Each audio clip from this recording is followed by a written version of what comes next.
মরিয়া গেলে যাইবি কবরে, মরিয়া গেলে যাইবি কবরে, রাখিসনি খবর।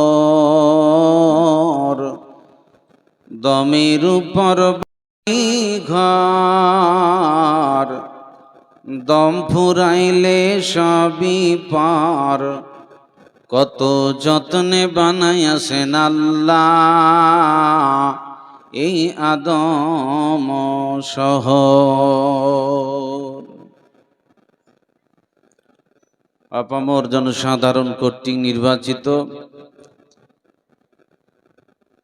আজকের মহতি জালসার যোগ্যতম সভাপতি, বিজ্ঞাপিত অবিজ্ঞাপিত আলামায়ে কারাম, উপস্থিত কোরআন হাদিস পিপাসু মুসলিম শ্রোতাবৃন্দ, পর্দার এক প্রান্তে অপেক্ষামান সর্বগুণে গুণান্বিতা সতী সাধবী মা খালা বোনেরা, সমস্ত প্রশংসা উপাসনা আরাধনা আল্লাহ পাক সুবহানাহু ওয়া তাআলার জন্যে, যিনি আজকের আয়োজিত সভাকে সফলকাম করবার সুযোগ করে দিয়েছেন। আমরা সকলেই কোরআন হাদিসের প্রেমে আল্লাহ আল্লাহর রসুলকে ভালোবেসে এই রহমতের বাগানে বসার সুযোগ নিয়েছি। প্রতিপালকে তৌফিক এনায়েত করেছেন, তাই আমরা প্রথমত মাহবুদের দরবারে কালেমাতুশ শুকর আদায় করি। সকলে বলুন আলহামদুলিল্লাহ। তারপরে আমাদের সকলের শেষ নবী, আখিরি নবী, ইমামুর রসুল, রাইসুল আম্বিয়া, আহমদি মুস্তাফা মুহাম্মদি মুস্তাফা, সকলে বলুন সাল্লাল্লাহু আলাইহি ওয়াসাল্লাম। তিনার উপর অগণন শান্তির ধারা অবতীর্ণ হোক। আল্লাহুম্মা সাল্লি আলাইহি আল্লাহুম্মা বারিক আলাইহি। সম্মানিত সুধী, আমি আপনাদের সম্মুখে কোরআনে কারীম থেকে দুটো আয়াতের টুকরা পড়েছি। রাসূলে পাকের তথ্যবহল একটি হাদিসের অংশ পড়েছি। কোরআনের আয়াত এবং হাদিসকে কেন্দ্রবিন্দুর মধ্যে রেখে আলোচনা রাখব ইনশাআল্লাহ। তবে আজকে আপনাদের সম্মুখে যে বিষয় নিয়ে আলোকপাত করব বলে নিয়ত করেছি, সেটি হলো লজ্জা নয়, জানতে হবে। অর্থাৎ আপনি এমন কিছু জিনিস যা আপনার জ্ঞানে নেই, জানেন না, বয়স পেরিয়ে গেছে, তার জন্য শরমের ব্যাপার নাই, আপনাদের জানার দরকার আছে। ফলে বিষয়টি অত্যন্ত জটিল এবং গুরুত্বপূর্ণ। যদিও মাদ্রাসা কেন্দ্রিক জালসা, পিছনে লাগাম থাকে, ফলে আলোচনা অসুবিধা হয়। আর জালসার যেটা মূল মুহূর্তের মূল নির্যাসটা কেটে গেছে। এখনকার যুগের যা পরিস্থিতি, তাতে তো খালি মানুষ পুলিশ দেখলে সব এসে ভর্তি হয়ে যায়, মৌলবি দেখলে লোক আসে না। সবচেয়ে বড় অবাক লাগে, আপনারা জানেন যে এই চকমহরমে জামিয়া হাবিবিয়া যে মাদ্রাসা, এটা বহুদিন ধরে আপনাদের এই গ্রামের বাগান চলতেছে। আপনাদের চোখের সামনে এই বাগান থেকে প্রস্ফুটিত 5টি ফুল বেরোলো।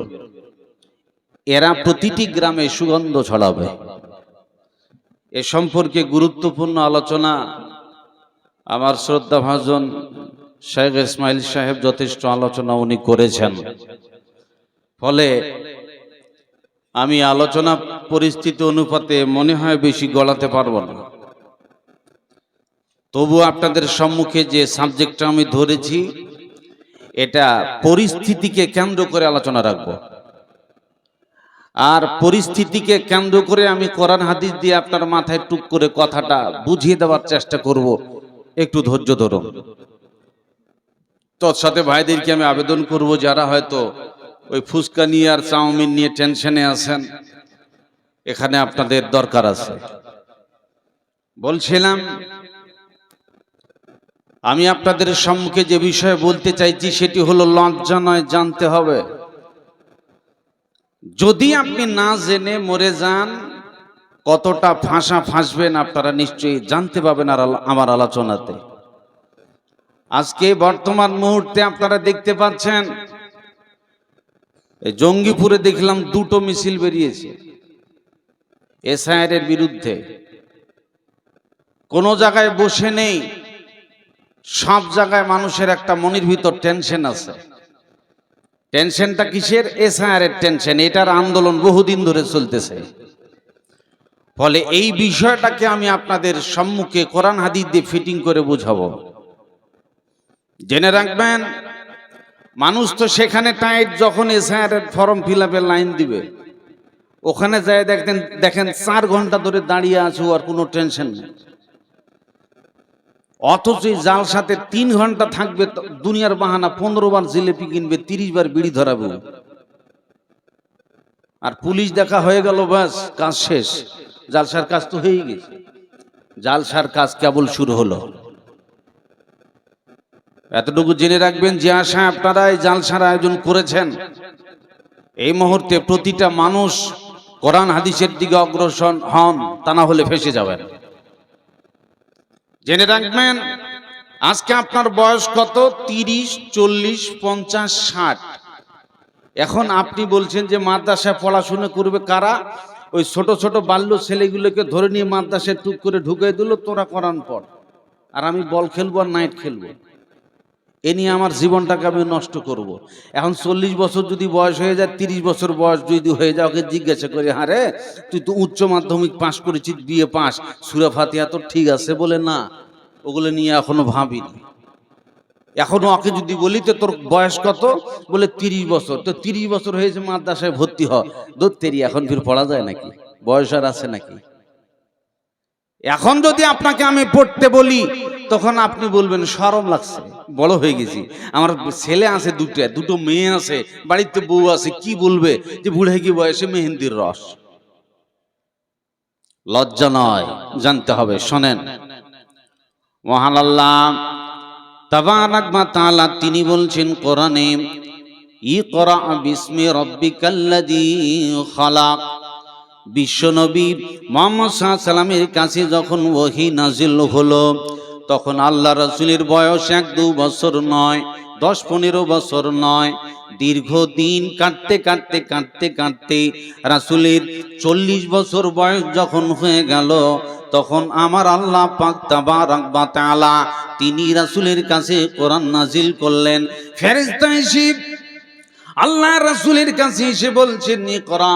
রাসূল বলছেন মা আনা বিকারি, আমি তো পড়তে পারি না, আমি কারি নয়, আমার তো শিক্ষাগত যোগ্যতা নাই, কোরআন পড়বার ক্ষমতা আমার নাই, আমি কোনো শিক্ষকের কাছে পড়ি নাই, কোনো শিক্ষক আমার ছিল না, কোনোদিন আমি মক্তবে যাই নাই, পড়বো আমি কি করে? ফেরেশতা বারবার চাপ দিতে আসে, একবার হলো, দুবার হলো, 3 বারও হলো, বিশ্বনবী পড়তে পারতেছে না। আমার আল্লাহ শিখিয়ে দিলেন, জিবরিল যাও, এবার মুহাম্মদ সাল্লাল্লাহু আলাইহি সাল্লাম পড়বে না মানে চাপ সৃষ্টি করো। এখন ছাত্র জীবনে চাপ শুরু হয়ে গেল মুহাম্মদ সাল্লাল্লাহু আলাইহি সাল্লামের উপরে। ইকরা বিসমি রাব্বিকাল্লাযী খালাক, এইভাবে করে রাসূলের কাছে পরস্পর 5টি আয়াত নাজিল হলো। এখন আপনাকে বলি, রাসূল সাল্লাল্লাহু আলাইহি সাল্লামের কাছে কোরআন নাজিল হলো, রাসূল সাল্লাল্লাহু আলাইহি সাল্লামকে ফেরেশতা বলছেন এই পড়, পড়তে হবে তোমাকে। রাসূল জীবনে কোনোদিন আলহামদুলিল্লাহ পড়েনি, রাসূল কোনোদিন কুল আল্লাহ পড়েনি। পড়, পড়বি না মানে জীবনে কোনোদিন শিক্ষকের কাছে যায়নি, প্রাইভেট পড়েনি। সেই রাসূলকে পড়তে বলছেন, রাসূলের তখন বয়স কত? উত্তর দেন, এ কথা বলবেন না গো, কত বছর বয়স?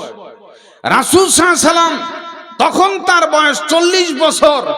এখন রাসূল যদি সংকোচ করে বলতেন ধুত্তেরি 40 বছর বয়স হয়ে গেল, এখন কি পড়া যায় নাকি? শরমের ব্যাপার আছে, মানুষ কি বলবে? রাসূল কি এরকম বলেছেন? জোরে কথা বলুন, বলেছেন? রাসূলের কাছে কোরআন নাজিল হচ্ছে, বয়স 40 বছর। ভালো করে কান লাগান। রাসূলের শ্বশুর হযরত আবু বকর সিদ্দিক রাদিয়াল্লাহু আনহু, হযরত ওমর রাদিয়াল্লাহু তাআলা আনহু, এই দুইজন রাসূলের শ্বশুর, এরা কোরআন পড়তেছে, কোরআন মুখস্থ করতেছে। তখন তাদের বয়স ৪৫ থেকে ৫০ বছর। আপনাকে লজ্জা লাগে না? তারা বুড়ে কি বয়সে কোরআন পড়তেছে। রাসূলের স্ত্রী যখন আল্লাহ রাসূলের বিবাহ হয় মা খাদিজার সাথে, সেই সময় রাসূলের বয়স ২৫ বছর, মা খাদিজার বয়স ৪০ বছর। তার মানে রাসূল যখন নবী হন তখন মা খাদিজার বয়স ৫৫ বছর।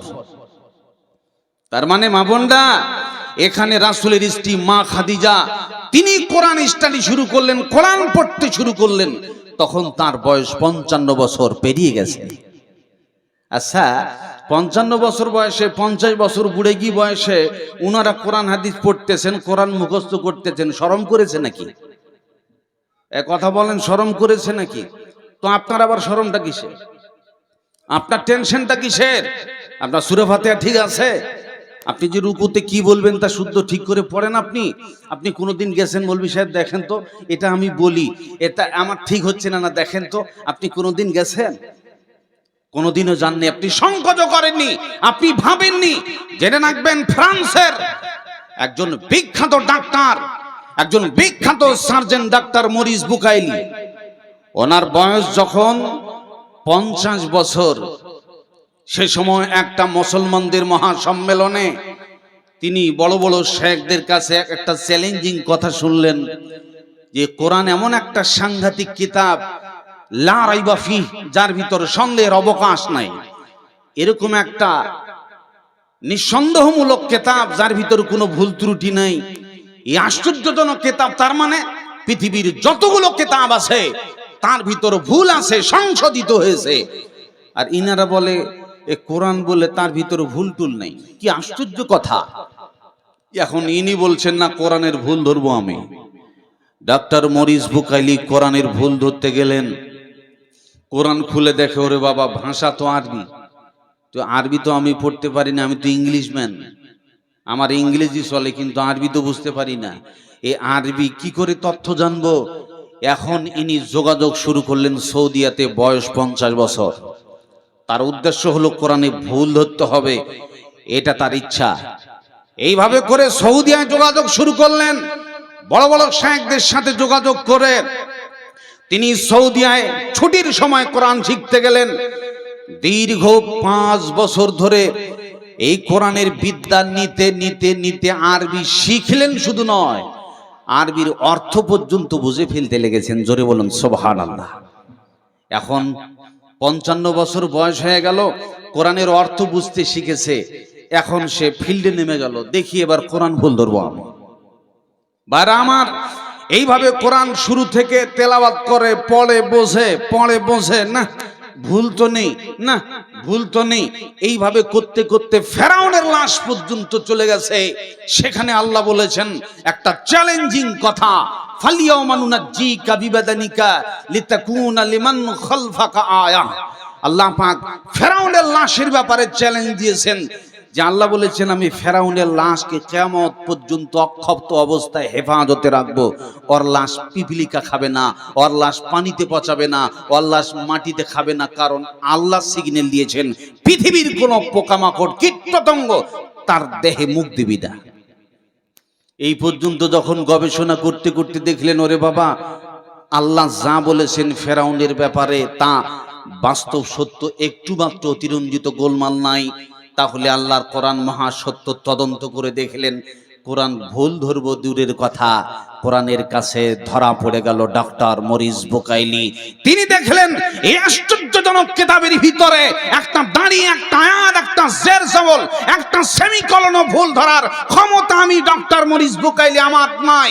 ফলে এরকম একটা সাংঘাতিক কিতাবের কাছে মাথা নত করে ইসলাম কবুল করে মুসলমান হলেন, তার নাম হলো সুলাইমান। জোরে বলুন সুবহানাল্লাহ। কোরআনের কাছে যারাই বাড়াবাড়ি করতে গেছে ধরা পড়ে গেছে। সম্মানিত সুধী, ডাক্তার মরিস বুকাইলি ইসলাম কবুল করে মুসলমান হলেন কোরআনের আলো দ্বারা। এখন আপনাকে আমি বলি, ইনি কোরআনের ব্যাপক অর্থ শিখে গেলেন কত বছর বয়সে? এ কথা বলেন না গো, কত বছর বয়সে? ৫৫ বছর বয়সে।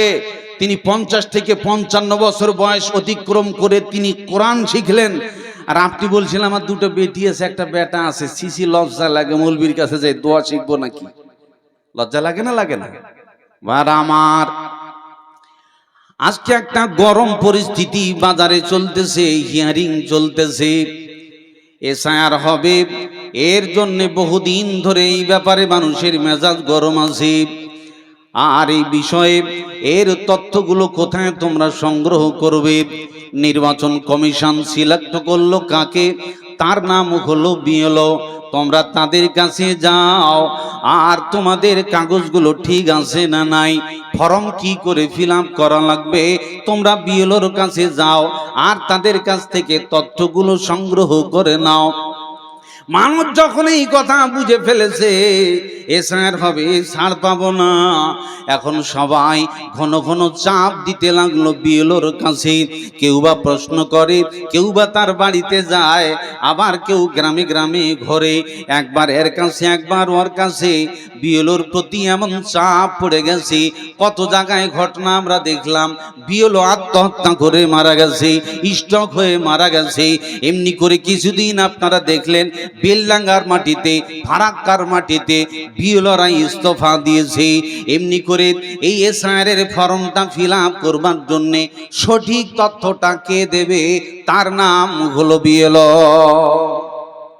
ভাইরা আমার, এই বিএলও যেই পরামর্শটা তোমাকে দেবে, ওই পরামর্শ অনুযায়ী যদি মানুষ কাজ করে নেয়, তাহলে তার বিশ্বাস আমি কিভাবে লিখব, কিভাবে আমার ফর্ম ফিল আপ হবে, তার সব কিছু তথ্য জেনে নিল। আর এবার সেই হিয়ারিংয়ে বসে গেল, হিয়ারিংয়ে গেল, ডকুমেন্টগুলো বিএলওর কথা অনুযায়ী জমা দিয়ে দিল, তার নামটা ভোটার লিস্টে এসে গেল।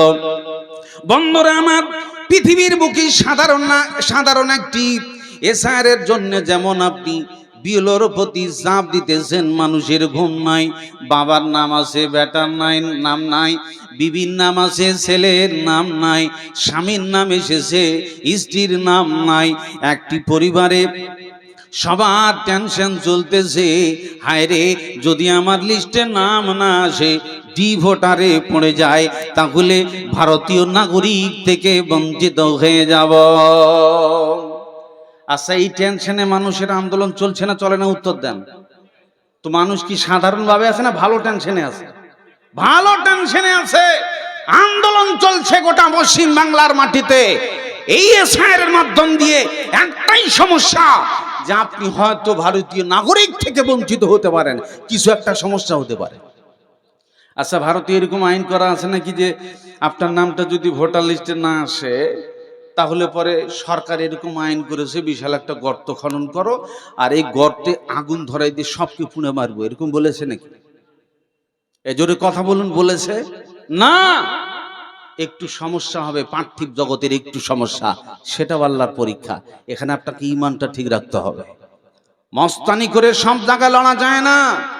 যুবক ছেলে মস্তানি করে মাথায় বাড়ি মারতে পারে, কিন্তু জেনে রাখবেন পুলিশ প্রশাসন এর একটা ক্ষমতা আলাদা। আপনার মতো সাধারণ পোশাকে ঘুরে ফিরে করলে কেউ ভয় করবে না, কিন্তু যদি পোশাকটা থাকে তো ছেলেরা এমনি ভয় পেয়ে, ওরে বাবা পুলিশ, দারোগা বাবু, এর একটা ট্রেজ আছে, এর একটা আতঙ্ক আছে। এই জন্যে আচ্ছা, আপনি পৃথিবীর বুকে একটা কাগজ জমা দেওয়ার জন্য, এসআইআর নাম উঠাবার জন্য, ফর্ম ফিল আপ করার জন্য যদি এত টেনশন হয়, আমার আল্লাহ তাবারাক ওয়া তাআলা তিনি বলছেন কোরআনে, ফাসআলু আহলা যিকরি ইন কুনতুম লা তা'লামুন। পৃথিবীর বুকে মানুষ যখন মরে যায়, আর মরে যাওয়ার পরে মানুষের আত্মা বেরিয়ে গেল, জীবনটা টুক করে বেরিয়ে গেল। বেরিয়ে যাওয়ার পরে মানুষের দুটো নাম দুটো জায়গায় রেজিস্টার হবে। কবর জগতে আপনার যখন এসআইআর হবে, আর ওই জায়গায় আপনার হিয়ারিংয়ের ভিতরে দুইজন ফেরেশতা নিযুক্ত থাকবে, আপনার হিয়ারিং শুরু হবে। আর ওই কবর জগতে যাওয়ার পর দুটো জায়গায় আপনার নাম রেজিস্ট্রেশন হবে।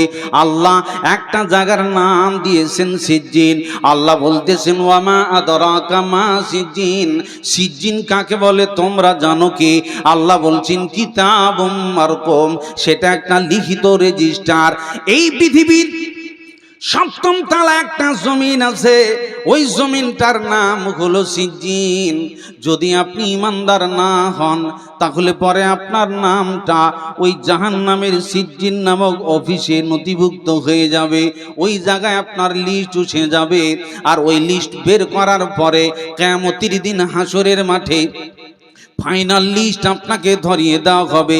এই যে দেখো, তুমি জাহান্নামের নাগরিক জান্নাতি নাগরিক থেকে বঞ্চিত হয়ে গেছো, এবার তোমার নাম জাহান্নামী লিস্টে উঠে গেছে।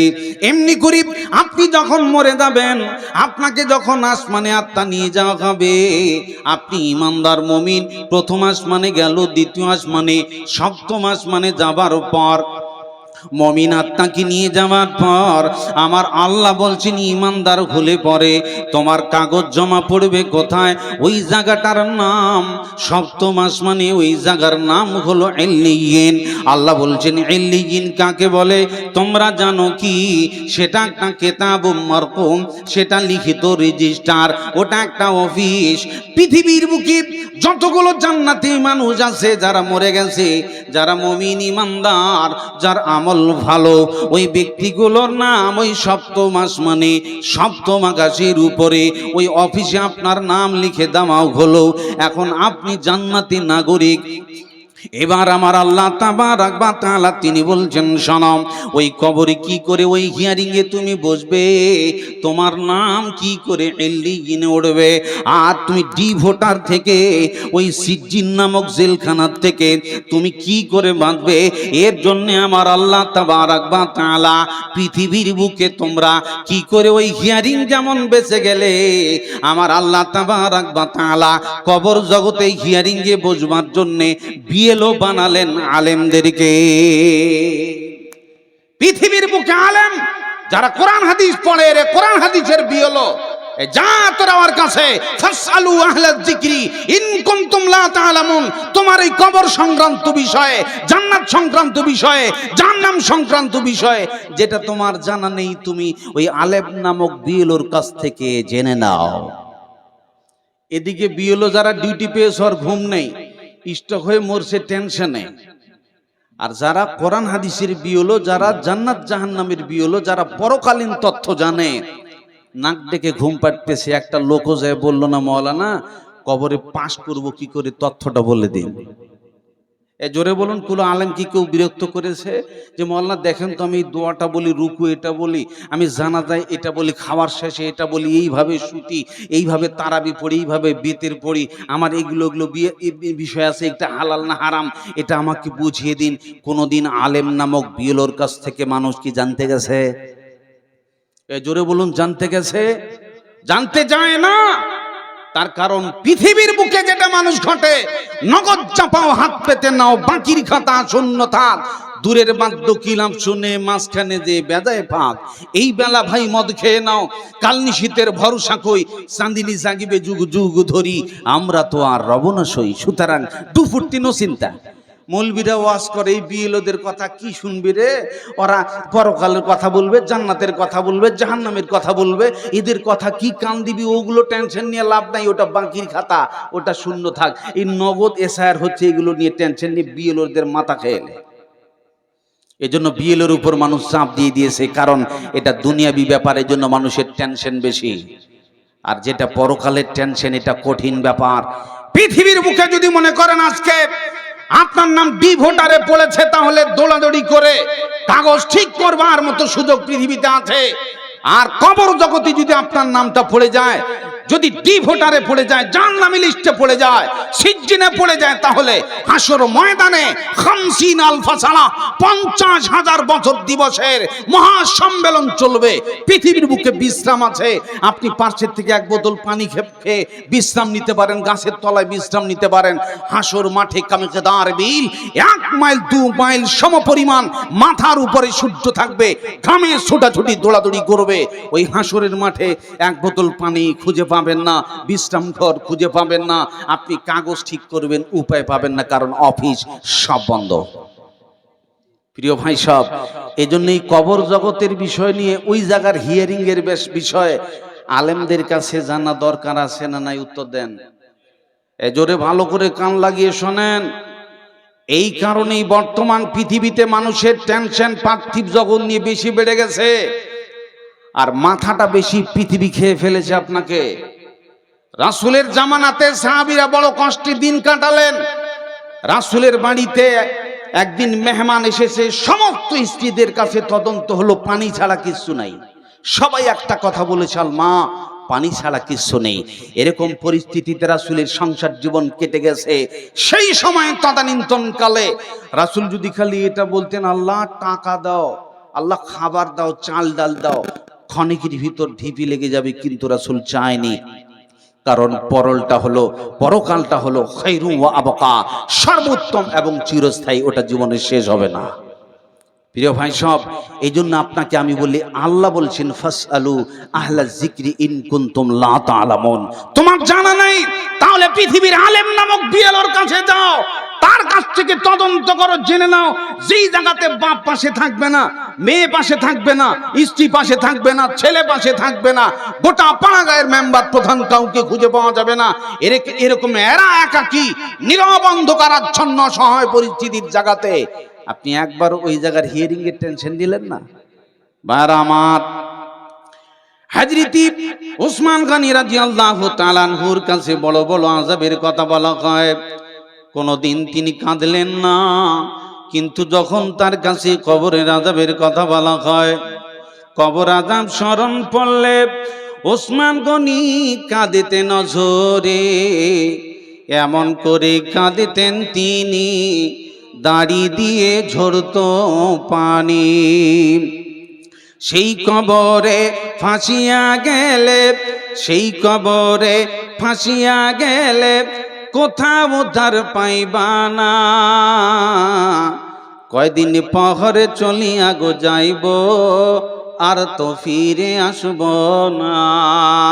হযরত ওসমান গনি রাদিয়াল্লাহু তাআলা আনহু এমন একজন বিশিষ্ট সাহাবী, রাসূল সাল্লাল্লাহু আলাইহি ওয়াসাল্লাম মসজিদে নববীতে দাঁড়িয়ে এক দুবার নয়, দীর্ঘ 8 বার বলেছেন, ওসমান তুমি জান্নাতি, ওসমান তুমি জান্নাতি, ওসমান তুমি জান্নাতি।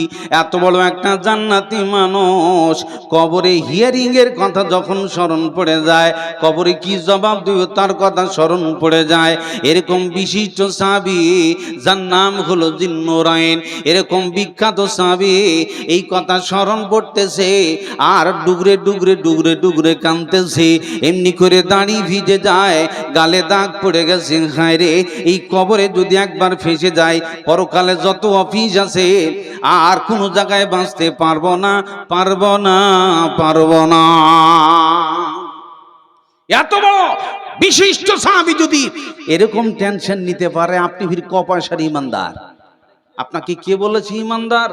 পৃথিবীর কে আপনাকে বললো আপনি জান্নাতি? আপনার জীবনের প্রতিটা কাজ আপনি দেখেন, এসআইয়ের ব্যাপারে হুড়পাড় করে ভিড় লাগাতে পারেন, অথচ কবর জগতে এসআইয়ের হবে, এর জন্য আপনাকে মসজিদে ভিড় লাগাতে হবে। ভিড় লাগাইছিল যে আমার ইমান আমলের কাগজ ঠিক নেই, মাদ্রাসায় ভিড় জমাই, কারণ ওখানে কোরআন হাদিস ঠিক হয়, ওখানে সব কোরআন হাদিসের বিএলওরা বসে আছে, যাই আর তথ্য সংগ্রহ করি। করেছেন কোনোদিন? কোনোদিন আপনি করেননি। তাহলে আপনার বিপদ কখন হবে? যখন আপনি কবর জগতে চলে যাবেন। 1 মিনিট, রাসূল সাল্লাল্লাহু আলাইহি সাল্লাম তিনি বলছেন, দেখেন মানুষ যখন মরে যায়, মরে যাওয়ার পর দেখবেন সমস্ত মানুষ, আপনার বন্ধু বান্ধব আত্মীয় স্বজন সবাই পালিয়ে গেল, কেউ আপনার পাশে থাকলো না। রাসূল বলছেন, শোনাম, যখন মানুষ মরে যায় আর আপনার বন্ধু হোক, আব্বা হোক, আম্মা হোক, তাকে চকলেটের মতো পেঁচিয়ে নেওয়া হলো আর তাকে ধরে নিয়ে গিয়ে কবরে রেখে দেওয়া হলো, আমার রাসূল বলছেন, শুনে লাও, ইন্নাল আবদা ইযা উদিয়া ফি কবরিহি, যখন বান্দাদেরকে কবরে রেখে দেওয়া হয় তখন দেখবেন আপনি চলে আসলেন, জানাজা পড়া হয়ে গেল, বন্ধু বান্ধব কেউ পাশে থাকলো না, ইন্নাহু লা ইয়াসমাউ কুরআনি আলিহিম, এমনি করে সবাই চলে যেতেছে, সবাই চলে যেতেছে, কেউ তো পাশে থাকছে না। এরকম অন্ধকার পরিস্থিতিতে রাত্রিবেলায় আপনার পাশে কে আপনার বিবি আছে, ছেলে আছে, মেয়ে আছে, ছোট্ট বাচ্চা গলা ধরে শুয়ে আছে, ভয় লাগতেছে। এরকম গভীর রাত্রিবেলাতে দেখবেন এরকম ধুধুকার জায়গাতে আপনার বাপকে কবরে রেখে দিয়ে আসা হলো, পাশে ছেলে 2 মিনিট দাঁড়ালো না, পালিয়ে এসেছে। আপনার যে ক্লাস ফ্রেন্ড সারা জীবন আপনার সাথে পড়েছে সেও থাকলো না, পালিয়ে এসেছে, কেউ আপনার পাশে দাঁড়াবে না। এরকম পরিস্থিতিতে আপনি যখন তার জানাজা পড়ে চলে আসতেছেন, মাটি দেওয়া হয়ে গেল, পালিয়ে আসতেছেন, রাসূল বলছেন আপনার হাঁটার জুতার খটখটে আওয়াজ ওই মৃত ব্যক্তি শুনতে পায়। এরপরে আপনাকে উঠিয়ে বসানো হবে। পৃথিবীর পরিস্থিতি এখন অসহায় হয়ে গেছে, পাড়াগাঁয়ের কেউ পাশে থাকলো না, বন্ধু বান্ধব থাকলো না, বড় বেটা নাই, বিবি পাশে নাই। এরকম পরিস্থিতিতে এখন আপনার হিয়ারিং শুরু হয়ে গেল। আমার রাসূল বলছেন আতাহু মালাকান, এমনি করে আপনাকে উঠিয়ে বসানো হবে, আর 2 জন ফেরেশতা আপনার ঈমানের হিয়ারিং শুরু করে দেবে। এরপরে আপনাকে জিজ্ঞাসা করবে মা কুনতা তাকুল ফি হাযার রাজুল, ওরে বল, এই যে দেখ, তাকে দেখানো হবে, তার মানে মুহাম্মদ সাল্লাল্লাহু আলাইহি ওয়াসাল্লাম সম্পর্কে তাকে জিজ্ঞাসা করা হবে তুমি জানো কি, একে চেনো কি, ব্যক্তিটাকে, এর পরিচয় সম্পর্কে জানা আছে কি? আমার রাসূল বলছেন শুনে লাও, ঈমানদার ব্যক্তি হলে, মুমিন ব্যক্তি হলে উত্তর দিয়ে দেবে ফাম্মাল মুমিন ফায়াকুলু আশহাদু আন্নাহু আবদুল্লাহি ওয়া রাসূলুহু, মুমিন হলে এই হিয়ারিং এ পাস করে নেবে। এখন উত্তর দেবে মুমিন ব্যক্তি ইনি আল্লাহর বান্দা এবং আল্লাহর রাসূল। জোরে বলুন সুবহানাল্লাহ। মুমিন ব্যক্তি পাস, হিয়ারিং শুরু হয়েছে। আজকে হিয়ারিং এ যেন অফিসাররা বসে আছে, তাই তো আতঙ্ক, ভয় লাগে, কি যেন বলে আর কি যেন বলি, কি প্রশ্ন হয় কি যেন বলি, কেটে যাবে নাকি টেনশন। পৃথিবীর মানুষ শুনে রাখো, যখন ফেরেশতা 2 জন আপনার হিয়ারিং শুরু করবে, আপনার ঈমানের বায়োডাটা চেকিং শুরু হয়ে যাবে। এই যে দেখো, এনাকে চেনো? মুমিন হলে বলে দেবে হ্যাঁ, ইনি তো মুহাম্মদুর রাসূলুল্লাহ সাল্লাল্লাহু আলাইহি ওয়াসাল্লাম। তিনি ফাট করে উত্তর দিয়ে দেবেন। এরপরে নগদ রেজাল্ট, নগদে আপনাকে রেজাল্ট দিয়ে দেওয়া হবে। এই যে দেখো, এই যে জান্নাত, এই যে জাহান্নাম, জান্নাত জাহান্নাম দুটোই দেখিয়ে দেওয়া হবে। আমার রাসূল বলছেন শোনো, ফায়ারাহুমা জামিআ, এখন জান্নাতও দেখবে, জাহান্নামও দেখবে। যদি পৃথিবীর বুকে আমার ঈমান ঠিক না হতো, আমার ঈমান আমলের কাগজগুলো ঠিক না যদি থাকতো, তাহলে আজকে দেখতেছি উদ্যক্ত আগুন দাউ দাউ করে জ্বলতেছে। এই আগুন হতো আমার বাসা, এই লাল কাল্লা হতো আমার বাড়ি। তবে বেঁচে গেছি, আমার ঈমান আমল ঠিক আছে, হিয়ারিংয়ে পাস করে ফেলেছি। এখন আমার স্থান হবে কিয়ামত হলে এই জান্নাতে আমি ঢুকে যাব। এখন এই ব্যক্তি এই কথা ভাববে আর কিয়ামত পর্যন্ত ঘুমিয়ে যাবে। আর তোমার টেনশন নাই, আর তোমার চিন্তা ভাবনা নাই। যা যা, কিয়ামতের দিন আপনাকে এবার ডান হাতে আমলনামা ধরিয়ে দিয়ে 5 সার্টিফিকেট ধরিয়ে দেবে। এবার হাও মুকরাউ কিতাবিয়া, তুমি তোমার আমলনামা পড়ো, তুমি একজন জান্নাতি নাগরিক। হ্যাঁ, পুলিশ পালা সব কি দিয়ে শেষ করে দিয়ে এখন হাতের কাজ নাকি? 1 মিনিট ভাই, বলছিলাম এখন যদি আপনি ইমানদার না হন তাহলে সমস্যাটা কি?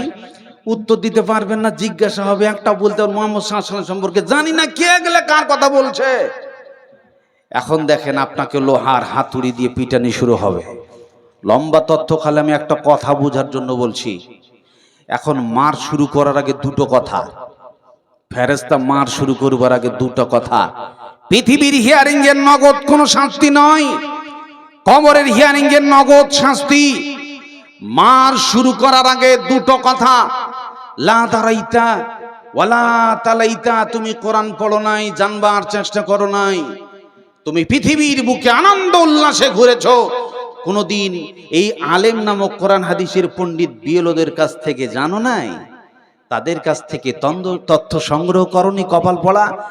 ফায়ুদরাবু মিমা তারিকা মিন হাদিদিন দারবাতান ফায়াসিহু সাইহাতান ইয়াসমাউহা মান ইয়ালিহি গায়রু সাকালাইন, এবার লোহার হাতুড়ি দিয়ে মার শুরু হয়ে যাবে। হিয়ারিং এ ফেল হয়ে গেছে, তোমার ডকুমেন্টস ঠিক নাই, তোমার ইমান আমল ঠিক নাই, এবার লোহার হাতুড়ি দিয়ে মার শুরু হবে। এই মারের আঘাতের যন্ত্রণা পৃথিবীর বুকে যত রকমের পশু পাখি আছে পাশে থাকলে শুনতে পাবে। শুধুমাত্র এই কবরের আযাবের লোহার হাতুড়ির বাড়ি শুধুমাত্র জিন আর ইনসান শুনতে পাবে না, পাবে না। এরকম কঠিন জায়গায় হিয়ারিং হবে অপরাধ। লা দারাইতা ওয়ালা তালাইতা, জানো নাই? ফাসআলু আহলা যিকরি ইন কুনতুম লা তা'লামুন, জানা নাই যাও আলেমদের কাছে, ওই বিএলওর কাছ থেকে জান্নাত জাহান্নামের তথ্য সংগ্রহ করো, তা না হলে ফেঁসে যাবে। আমি দেখাবো ছোট্ট একটা উদাহরণ। ওই যে দেখবেন আপনি বাইকের দোকানে গেলেন, যাওয়ার পর এখন বাইকের শোরুমে গিয়ে বলছেন, ভাই এক কাজ করেন, আমাকে একটা গাড়ি দেন। এখন তো মেলা রকমের গাড়ি উঠেছে, দেখেছেন আপনারা।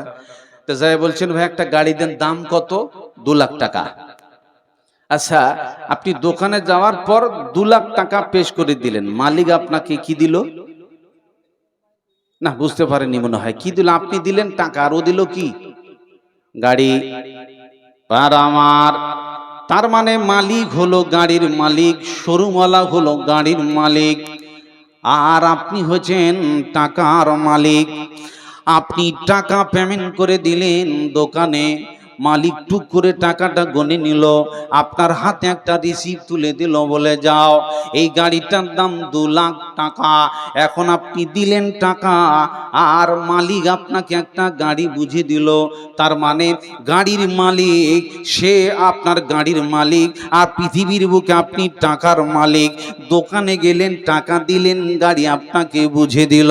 ভাইরা আমার, পার্থিব জগতে পৃথিবীর বুকে আপনি যদি বলেন বহরমপুরের মাটিতে আমি 10 শতক জায়গা কিনতে চাই, ম্যানট্রোপার রোডে যেখানে মানুষ পেশাব করে, থুতু ফেলায়, তাহলে এরকম একটা নোংরা জায়গা কিনতে গেলে কত ভারী টাকা লাগে তা আপনার জানা আছে বন্ধ।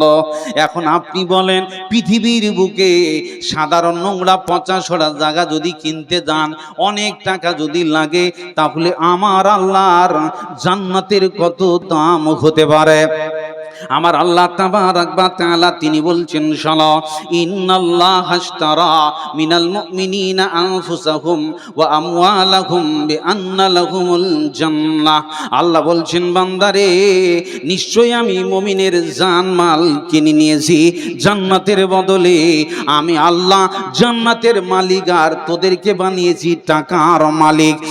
তোরা আমাকে টাকা পেমেন্ট করে বুঝে দিবি, আর আমি আল্লাহ তোদেরকে বিনিময়ে জান্নাত দেব।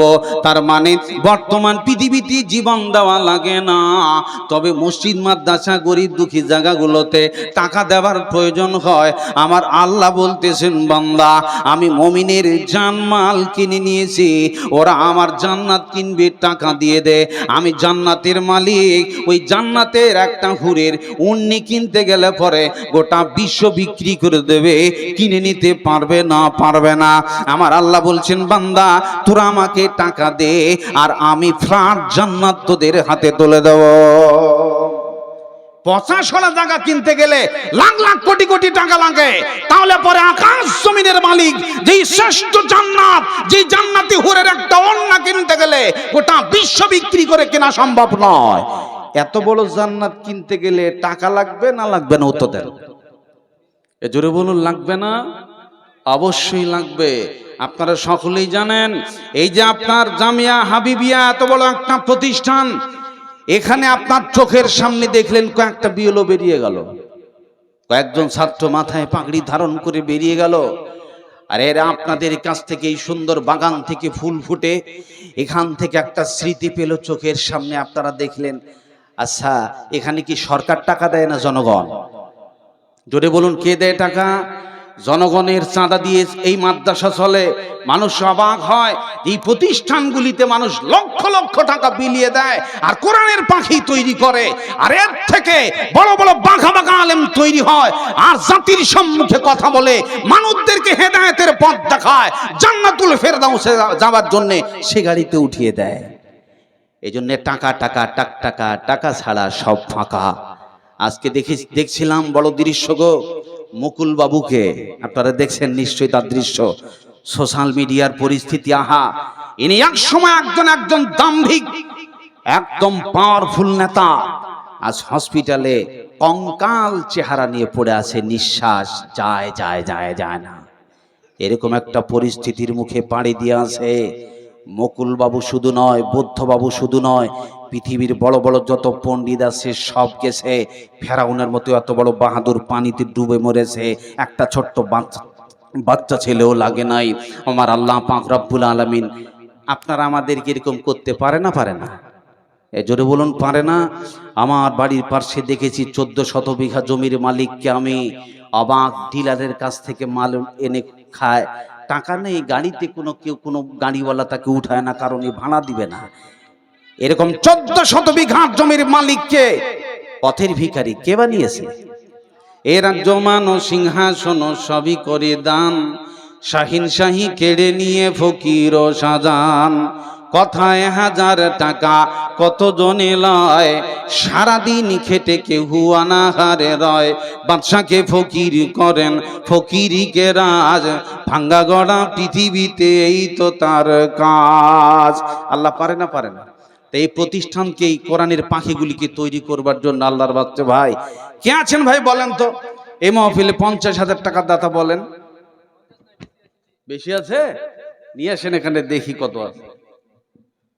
আল্লাহর রাস্তে ভাই আপনারা যারা বসে আছেন একটু পকেটে হাত দিন। 10,000 বলেন, 5,000 বলেন, 1,000 বলেন। এই যে ছাত্রগুলো আপনার কাছ থেকে চলে গেল, জেনে রাখবেন আপনি তো পারেন নাই। যান আপনার ছেলেকে ভর্তি করেন, 3 দিন পর বাড়িতে দৌড় মারিব, বলবো পড়বো না, দিল্লি খেটে খাবো, মাদ্রাসা থাকবো না। শত শত ছাত্র ভর্তি হয় 3টা থেকে।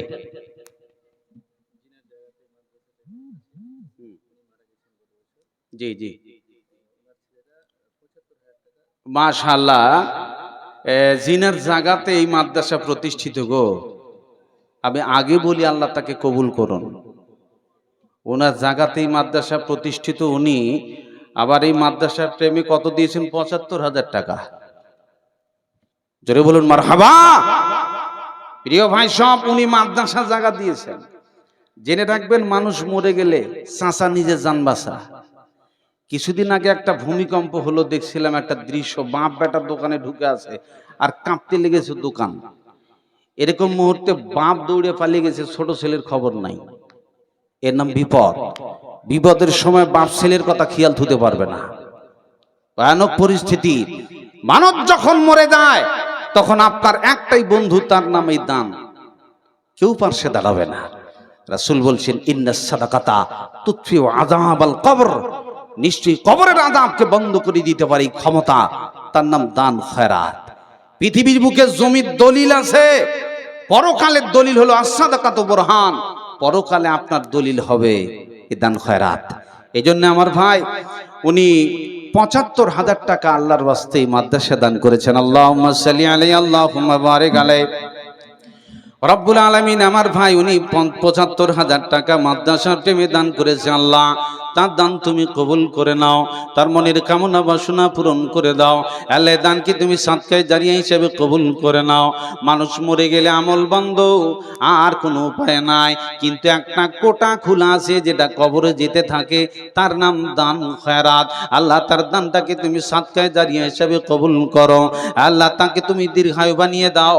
আল্লাহ তার গজবের অসুখ থেকে তাকে তুমি রক্ষা করো, বিপজ্জনক রোগ থেকে রক্ষা করো, হেফাজতের জীবন দাও, সুস্থতার জীবন দাও, আমিন। এই লিস্টগুলো সব বলি নাকি? এ বদর শেখ, আপনাদের দিকে ফিরে ওই সিস্টেম বেশি ওরকম আছে, লিস্ট করা যাক, ভালো খারাপ নয় আল্লাহর বাস্তে।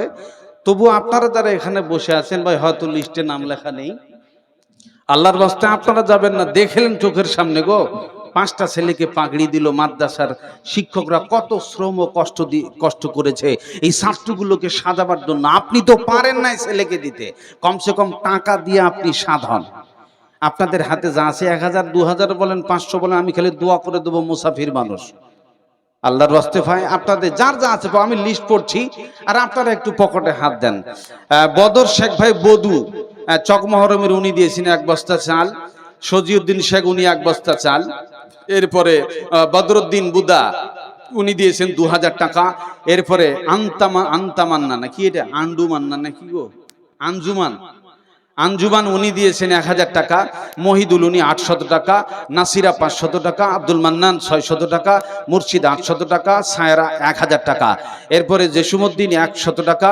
এরপরে বেনামে আরেকজন 6000 টাকা। মাশাআল্লাহ। আলহাজ সাইফুল ও এটা যোগ নাকি যোগ করে দিবেন। নগদ 6 বাকিতে উনি দিয়েছেন 6। মাশাআল্লাহ। আলহাজ সাইফুল উনি দিয়েছেন 500 টাকা। এরপরে লম্বা লিস্ট দেখছি 2000 3000 মানে 5000 টাকা নগদ। মাশাআল্লাহ। এরপরে জাহাঙ্গীর আলম দাদার মাধ্যমে 1000 টাকা উনি দান করেছেন। মাশাআল্লাহ। বাহার আলী মন্ডল উনি 75000 টাকা দান করেছেন। আলহাজ আয়েশ আলী উনি প্যান্ডেল গোটাটা দিয়ে দিবেন নাকি? মাশাআল্লাহ ভালোই বিল। হ্যাঁ মাশাআল্লাহ খুব ভালো। হ্যাঁ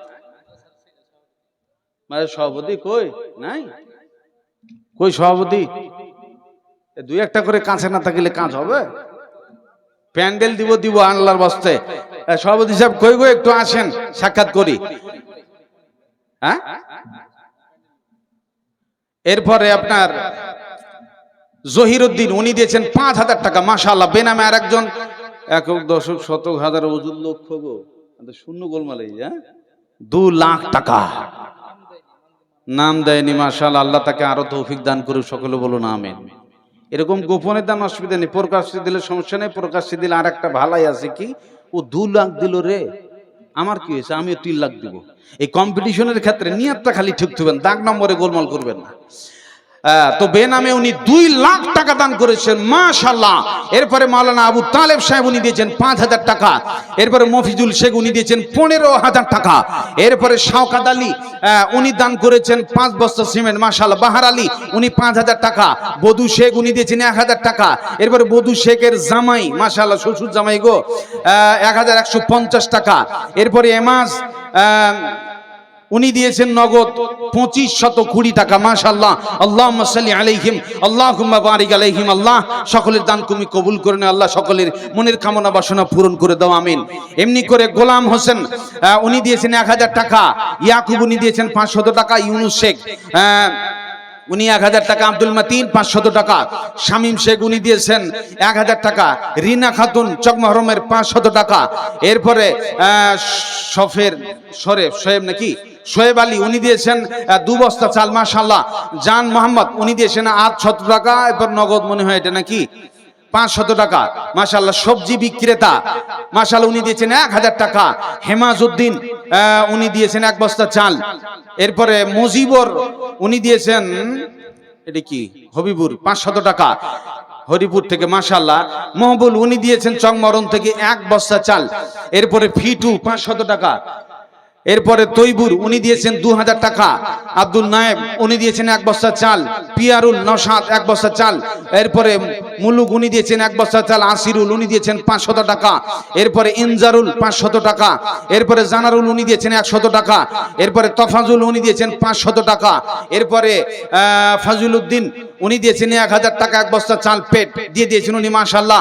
মিঠুন চক্রবর্তী উনি দিয়েছেন 1000 টাকা।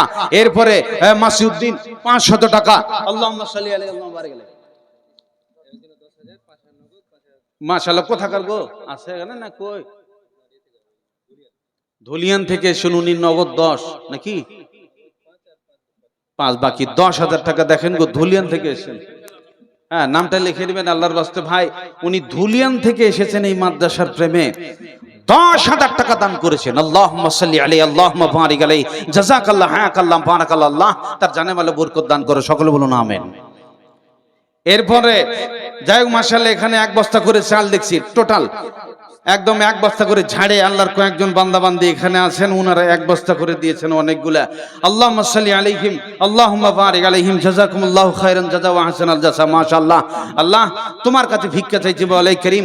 অনেক লিস্টের নাম আছে মওলাই করিম। আল্লাহ সবার নাম সম্পর্কে তুমি অবগত, সব তুমি জানো। আল্লাহ তুমি আলিমুম বিযাতি সুদূর। এমনি করে এই লিস্টের ভিতরে 2 লক্ষ টাকার দাতাও আছে।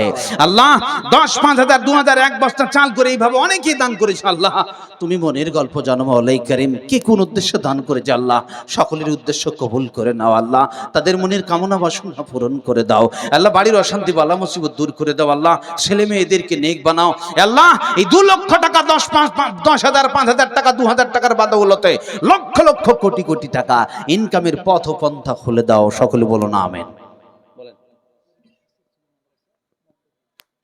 মাশাআল্লাহ মাশাআল্লাহ, পূর্বে কেশিয়া ছিল তো কই আছে স্টেজে কেউ থাকে না, এটা ঝামেলা জি। হ্যাঁ, আতা ভাই, আতাউর রহমান ভাই কেশিয়ার, উনি 90,000 টাকা প্রাক্তন কেশিয়ার মনে হয়। মাশাআল্লাহ মাশাআল্লাহ, মাদ্রাসার খাদেম গো। তো আতাউর ভাই বউয়ের নামে 10,000 করে দিয়ে 1 লাখ করে দিয়ে না আল্লাহর রাস্তায়, আমি খালি এটা আবেদন করছি। এখানে দেখছি প্রতিটা জালসায় দেখছি জয়জনে দান করছি, কেউ বউয়ের কথা কয় না। বউ আপনার টেনশন আমার, আমি ভালো করে জানি। রাসূল নিজেই দেখে এসেছেন মেয়ে ছেলেরা খালি জাহান্নামে কিলবিল কিলবিল করছে। তো ওই আপনার বিবি আজকে যদি এসআইএল লিস্টের নাম না থাকে তো টেনশনে ঘুম নাই, আর আপনার বউ যদি চোখের সামনে জাহান্নামে যায় তো টেনশন হবে না? তো ওই বউকে বাঁচাতে হবে জাহান্নামের আগুন থেকে, তার জন্য টাকা দিতে হবে। এখন আপনি বলছেন দিব না, আপনার নিজের নামে দিয়ে দিলেন 90,000 টাকা, 1,10,000 20,000। দেখেন, আচ্ছা লক্ষ্মী ভান্ডারের টাকা কার অ্যাকাউন্টে ঢোকে? বুঝতে পারেননি কার অ্যাকাউন্টে? বউয়ের অ্যাকাউন্টে ঢোকে। আপনার অ্যাকাউন্টে ঢুকেছে নাকি কোনোদিন? ঢুকেছে? জীবনেও ঢুকবে না, কারণ যার লক্ষ্মীর ভান্ডার তারই অ্যাকাউন্টে ঢুকবে, জীবনে আপনারটা ঢুকবে না। আর আপনার অ্যাকাউন্টে যেটা টাকা বউয়ের অ্যাকাউন্টে ঢুকবে না।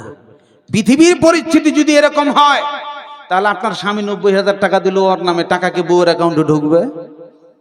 বুঝতে পেরেছেন না পারেন নাই? এই জন্য বউয়ের নামে দান করবেন, খাস করে যে বউ আপনাকে বড় কষ্ট করে বড় খেটে খুঁটে আপনার জন্য জীবন পাহারা দেয়। দেখবেন আপনার বাড়িতে একজন খাদেমা, একজন মহিলা, সে কাজ করতেছে, গরম পানি এনে দিল, খাবার এনে দিল, এমনি করে আপনার সেবা করতেছে, শুধু রান্না বান্না করে দেবে, বাড়াবাড়ি করলে গালি দিলে কাজ করবে না, থাকবে না, পালিয়ে যাবে। এরকম একটা মহিলা আপনার বাড়িতে কাজ করার কারণে মাসে মাসে মালিক তাকে 8-10 হাজার টাকা বুঝিয়ে দিল, শুধুমাত্র কাজ করবে, রান্না বান্না করে দেবে, বাড়ি ঝাড়ু দিয়ে দেবে, অন্য কোনো সুবিধা তুমি পাবে না।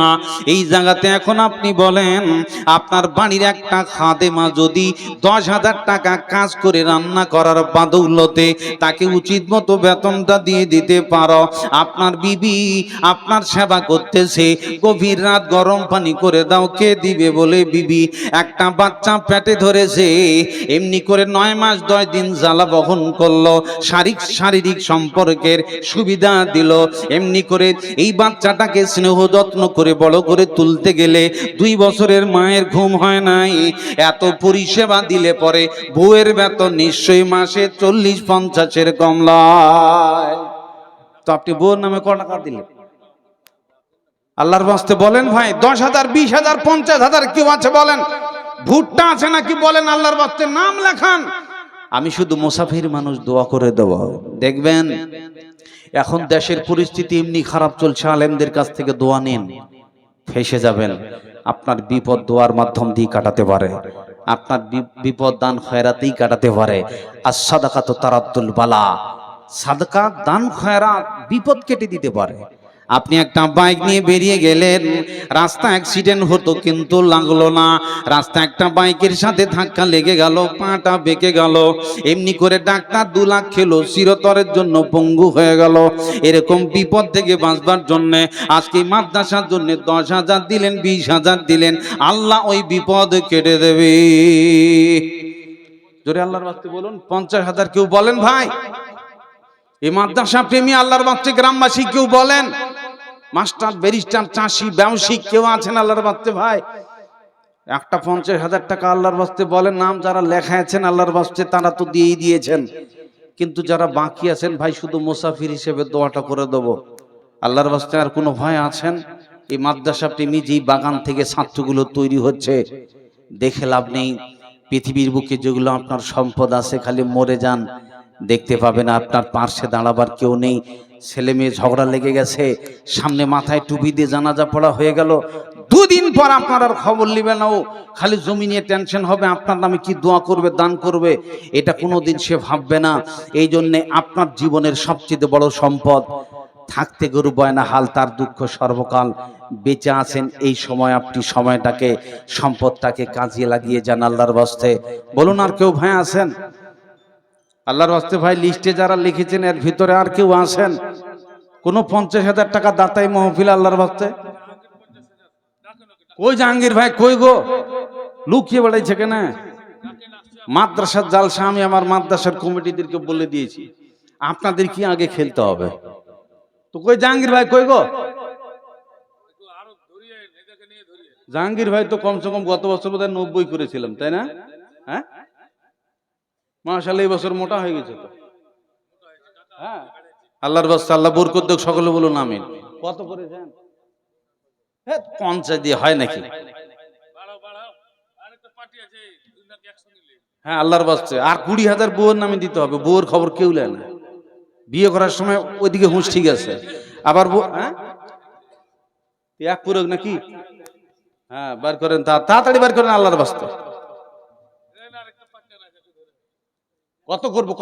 হ্যাঁ, না এটা আগে করি, তারপর হালটা জুড়ে দেবো আল্লাহর বাস্তে। এই জাহাঙ্গীর ভাই বলেন কত? দুটো বলেন আল্লাহর বাস্তে, ফটাফট ফটাফট, কম্পিটিশন চলবে আল্লাহর বাস্তে। 2 লাখ হবে? রং নম্বরে ডায়াল হয়ে গেছে নাকি গো? হ্যাঁ, 80 করে করেন তাহলে আল্লাহর বাস্তে।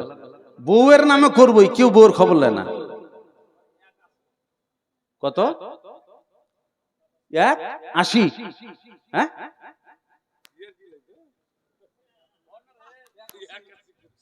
81 না 81? ওইটাই তো বলছি আমি, 81 না 81, মানে আকাল মান্দ্রায় সারা কাফিয়াস।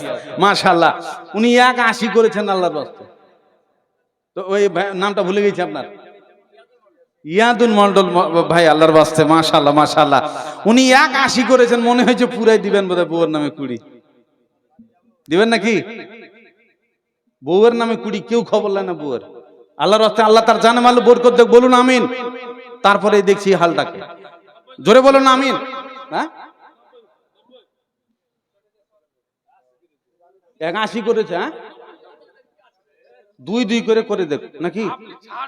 না ছাড়া তো যাবে না আল্লাহর বাস্তে, করত তো আস্তে আস্তে করে কাটবে আল্লাহর বাস্তে। পুরিয়ে দেন, পুরাই দেন। 2 করতে হবে আপনাকে, ইনশাআল্লাহ আল্লাহ বরকত দেবে, সবাই দোয়া করবে। আপনাদের হিংসা আছে নাকি? আল্লাহ টাকা দেগুন, আর হিংসা আছে নাকি? আল্লাহ জানমাল টাকা দিয়ে ভরে দেখ, সম্মান বাড়িয়ে দেখ, সকলে বলুন আমিন। আগে দোয়া দেন না গো, পরে দেখা যাবে। কত 2 করে দিলাম আল্লাহর রাস্তায়। বউয়ের নামে কিন্তু অ্যাকাউন্টে ঢুকবে ওটা, ওইটা এটা তো দেখছি, এটা করে কাটতে হবে তো। না ওইটা তো করবো, এটা তো ওইটা আমি দেখছি আগে, ওইটা তারপরে এটা ধরছি। আল্লাহর রাস্তায় আল্লাহ তার জানমাল কবুল করে, বলুন আমিন, বলুন আমিন। আপনি আগে বলেন আমিন। মাশাআল্লাহ মাশাআল্লাহ, লিল্লাহি তাকবীর। দেখছেন, এইভাবেই তো খেলাটা যাবে। আমার ইয়াদুন ভাই উনি 2 লাখ টাকা দান করেছেন। আল্লাহুম্মা সাল্লি আলাইহি, আল্লাহুম্মা বারিক আলাইহি। আল্লাহ, এই দুটো শব্দ তুমি কবুল করে নাও প্রতিপালক আল্লাহ। তার বাড়িতে বরকত নাজিল করো আল্লাহ, তার বাড়িতে রহমত নাজিল করো আল্লাহ। তার ছেলে মেয়েদের এক মানাও। 2 লাখ টাকার বান্দা হলো তো লক্ষ লক্ষ কোটি কোটি টাকা আল্লাহ ইনকামের পথ খুলে দাও, মহব্বতের সাথে বলুন আমিন। এটা বলেন না, না ওটা তো হবে, যা আপনারটা বলেন। উনার 2 করেছি না, না এটা এটা করে দেন, ওটা দোয়া দিলাম, তারপর ডবল দেবো। একবার খেলে 2 বার চা খায় মানুষ, অসুবিধা নেই, চলবে, অসুবিধা নেই। 2 লাখ 5? হ্যাঁ হ্যাঁ, অবশ্যই অবশ্যই। তাহলে তো এটা বউয়ের অ্যাকাউন্ট খুলে নেবো, তাই এটা নিজের 2 লাখ 5, বউয়ের নামে আর 10। ওটা তো বাড়াবো আল্লাহর বাস্তে, এইদিকে খালি বাড়াবো, ওদিকে দেখছি খেলাটা, ওদিকে ইনশাআল্লাহ হয়তো ডবল ফির দোয়া দেবো আল্লাহর বাস্তে। 10 করেন, 10 10। মাশাআল্লাহ, লিল্লাহি তাকবীর। এই 2 লাখ 10 খেলা শুরু হয়ে গেছে কিন্তু, আপনারা খালি দেখবেন। ফিল্ডে যখন খেলোয়াড়রা খেলে তখন খালি পাবলিকের কাজ কি দেখা, আর খালি একটু উৎসাহ দাও। মাশাআল্লাহ, একটু আগে তো দিলেন এরকম হাততালি, অসুবিধা নেই। এখানে খালি তাকবীরটা ভালো করে দিবেন, খালি আমিনটা কড়া করে বলবেন, আল্লাহ যেন আসলেই কবুল করে। তো এটা করে দিতে হবে আপনাকে, হাত ধরতে হবে। দুজনা যেন হাত ধরে একসাথে জান্নাতে থাকে, আল্লাহ জান্নাতুল ফেরদাউস জায়গা করে দিও, বলুন আমিন। হ্যাঁ, মাশাআল্লাহ মাশাআল্লাহ। একবার একবার দেখেছি এক জায়গায় জিলেপির দাম মেলায় উঠেছিল, 1 লাখ টাকার বকরি দেখেছি 7 লাখ টাকা হয়ে যায়। আমার ভাই, হ্যাঁ ব্যবধান অবশ্যই এটা রাখতে হবে। উনি 2,11,150 নাকি 2 লক্ষ 1 টাকা ফেক টাকা বাদ দেন, ওগুলো অসুবিধা নেই আমাদের নাকি। 2,11,000 দিয়েছেন উনি, ইনারটা 20 করে দিতে হবে। ইনি বেশি মোটা আছে দেখছি। হ্যাঁ না, আপনাকে ফাঁস প্রাইজে দিয়ে দেই, অসুবিধা নেই, আল্লাহ বরকত দিবে ইনশাআল্লাহ, অসুবিধা। সবাই দেখছে এখানে, সম্মান জানায়। আচ্ছা 2 লাখ টাকা সবাই কি দিতে পারবে গো? জোরে বলুন, দিতে পারবে? অত সহজ কথা? আল্লাহ বুকের পাটা দিয়েছে। এই মাদ্রাসাগুলো এরকম লোকের জন্য ছাড়া চলা সম্ভব নয়। 2 টাকা 5 টাকা তো লাগবে, ওগুলো ব্যাপার আলাদা। এখন সিটি গোল্ডেরও খরিদ্দার আছে, আবার সোনার বাস। আচ্ছা 1.5 লাখ টাকা সোনার বড়ি প্রায় এখন লেগে গেছে এরকম। এখন হ্যাঁ মাশাআল্লাহ, দেখেন কীর্তিগুলো দেখেন। তাহলে এখন এই যে এত যদি সোনার দাম হয়, তো ওই মার্কেটে কেউ গরিব মানুষ যাবে? এখন ইয়ার জন্য মাল আছে, সিটি গোল্ডের মাল। ও ফিরোটা 2,000 টাকা দিয়ে নকলে চালিয়ে নিতে পারবে আল্লাহর ওয়াস্তে ভাই। তো আপনারা 2-5 হাজার করে আল্লাহর ওয়াস্তে দিবেন, কিন্তু উনি দিয়েছেন 2,11,000। ওই ভাই আমার, ইনার 20, হ্যাঁ 10, ফার্স্ট প্রাইজটা দিয়ে দেই। হ্যাঁ আপনি আর বাড়বেন না নাকি? মাশাআল্লাহ, যাই হোক আল্লাহর ওয়াস্তে। ইনি 2,10,000 আছে নাকি 10, উনার 11। মাশাআল্লাহ মাশাআল্লাহ, আল্লাহুম্মা সাল্লি আলাইহিমা, আল্লাহুম্মা বারিক আলাইহিমা। রব্বুল আলামিন দুইজন যুবক ছেলে এই মাদ্রাসার প্রেমে 2,10,000 করে 4,20,21,000 টাকা দান করেছে। রব্বুল আলামিন এই মাদ্রাসাকে জান প্রাণ দিয়ে তারা ভালোবাসে। আল্লাহুম্মা সাল্লি আলাইহিম, আল্লাহুম্মা বারিক আলাইহিম। রব্বুল আলামিন কি উদ্দেশ্যে দান করেছে তা জানেন আল্লাহ। তাদের মনের কামনা বাসনা পূরণ করে দাও আল্লাহ, তাদের বাড়ি অশান্তি বালা মুসিবত দূর করে দাও, ছেলে মেয়েদেরকে নেক বানাও। রব্বুল আলামিন এই 2,10,000 টাকার বদৌলতে লক্ষ লক্ষ কোটি কোটি টাকা পদ ও পন্থা তুমি ইনকামের খুলে দাও। রাস্তাঘাটে বিপজ্জনক অ্যাক্সিডেন্ট থেকে রক্ষা করো, ছেলে মেয়েদেরকে নেক বানাও। জীবনের শেষ মুহূর্তে কলেমা পড়তে পড়তে কবরে যেন যেতে পারে, এই নসিব তুমি দান করো, আমিন। যাই হোক মাশাআল্লাহ ভাই, আপনারা অনেকেই লিস্ট করছেন, এইদিকে এখনো কাউন্টার খোলা আছে, অসুবিধা নেই। এই কাউন্টার বন্ধ হবে না, সারা জীবন চলবে। টাকা টাকা টাক টাকা, টাকা ছাড়া সব ফাঁকা। আপনি যদি মরতে যান বিষ কিনতে হবে, টাকা কিন্তু লাগবে। গলায় দড়ি দিবেন, দড়ি কিনতে হবে। ওখানে দোকানে যায় যদি বলেন ভাই একটা দড়ি দিয়ে, তো 5 পয়সা দিব না, ফ্রি দিবে না, টাকা দেবে। তার মানে সব জায়গাতে মরতে গেলেও টাকা লাগে। তো এই মাদ্রাসা টাকা ছাড়া চলবে না, এটা মাথায় রাখবেন ভালো করে। এই জন্যে এটা আপনাদের বড় বড় অবদান আছে। আমি বহুদিন ধরে আপনাদের এই চকমহরে প্রায় 7 বছর প্রায় আমার হলো এখানে আসা আল্লাহর ওয়াস্তে। আমি জানি এখানকার পরিস্থিতি সম্পর্কে। আপনার উদার চিত্তে দান করে। একবার দেখছিলাম আপনার ওখানে মালদার ওই সাইডের একজন লোক প্রায় একটা ঘর দান করেছিলেন। প্রিয় ভাই সব, এইভাবে আপনাদের দানে মাদ্রাসা চলে। আমি আল্লাহর কাছে প্রার্থনা করছি, আল্লাহ এই চকমহরমের এই জামিয়া হাবিবা মাদ্রাসা কবুল করে নাও, বলুন আমিন। আল্লাহ এমনি করে সমস্ত শিক্ষক এবং ছাত্রদেরকে তুমি কবুল করে নাও আল্লাহ। অনেকেই দানের লিস্টের নাম লেখা আছে, কে কত, তার বাজেট অনেক লিস্ট আছে আল্লাহ। সমস্ত দাতা দানীদেরকে তুমি কবুল করে নিও আল্লাহ। তাদের ব্যবসা বাণিজ্যে উন্নতি দাও, সুখময় জীবন দাও, হেফাজতের জীবন দাও, সুস্থতার জীবন দাও আল্লাহ। বিপজ্জনক রোগ থেকে তুমি রক্ষা করে আল্লাহ ইমানের জিন্দেগি দান করো মাওলাই কারীম। এসার নিয়ে যত টেনশন, তার চাইতে বড় টেনশন কবরের মনের ভিতর ঢুকিয়ে দাও। এমনি করে যাই হোক, আমি আপনাদের সম্মুখে শুধু এতটুকু বলতে চাইছিলাম, মাদ্রাসার ব্যাপার কাল শনি জালসা এগুলোতে আলোচনা একটু অসুবিধা হয়। আমি একটাই জিনিস আপনাকে বুঝাতে চাইছিলাম, লজ্জা নয়, জানতে হবে। ফলে বয়স যতই হোক আপনারা জানার চেষ্টা করুন। বয়স